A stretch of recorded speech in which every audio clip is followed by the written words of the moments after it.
munaasabadan ayaa ahayd mid seer sare ah loo soo agaasimay isla markaana taageero iyo soo dhaweyn loogu sameynayay Generaal Mukhtaar Xuseen Afrax wasiirka cusub ee wasaaradda arrimaha gudaha iyo dib u heshiisiinta xukuumadda federaalka Soomaaliya waxaana munaasabadan ka soo qayb galay nabadoono salaadiin dhalinyaro haween siyaasiyiin maamulka gobolka Hiiraan iyo maamulka shanta degmo ee gobolka Hiiraan xubnihii ka soo qayb galay ayaa amaanay hawsha uu soo qabtay Generaal Mukhtaar iyaga oo sheegay inuu yahay mas'uulka kaliya ee mudan xilkan loo magacaabay waxa kaloo halkan rabaa inaan mataqaanaa ku taageerno wasiirka arrimaha gudaha federalismka iyo dib u heshiisiinta mudane Mukhtaar Xuseen Afrax runtii dadkii iga horeeyay ayaa waxay sheegeen mataqaanaa intii aan ku hadli lahay laakiin waxaan ku darayaa Mukhtaar ilaahay waxaan ugu baryaynaa horta xilka loo dhiibay inuu ilaahay ku asturo oo ilaahay la garab galo waxda badan oo aan ku taageerayno wasiirka arrimaha gudaha iyo dib u heshiisiinta ee dawladda federaalka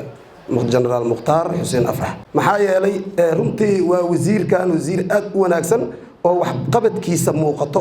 oo inta uu soo qabtay iyo olkarnimadiisa maanta mid aan la xaqiri kara aanan ahayn marka labaad waxaan ugu mahad celinaynaa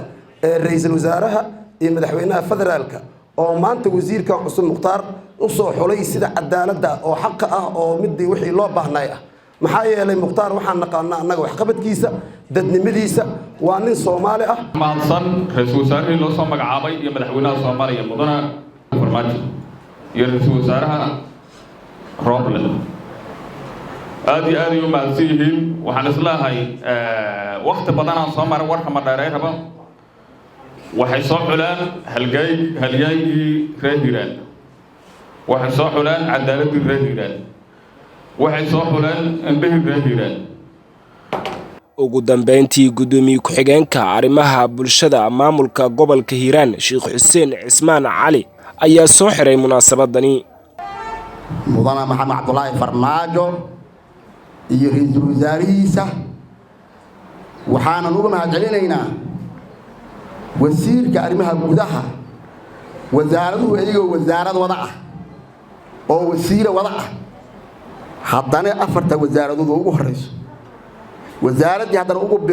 birmada ahayd oo wasaaradda arrimaha gudaha ayuu wuxuu siiyey ra'iisul wasaarihii iyo madaxweynaha ay siiyeen reer Hiiraan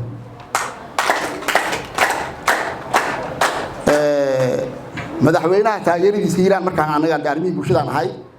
xog badan aan hayaa inta aan generaalka aan lagu dhawaaqin wasaaradda arrimaha wasiirka arrimaha gudaha loo magacaabin ka hor 70% 65 hadda waa bulshada 100% reer Hiiraan madaxweynaha waa taageersanaa Farmaajo Mukhtaar Cabdi Aadan Ariel TV magaalada Muqdisho.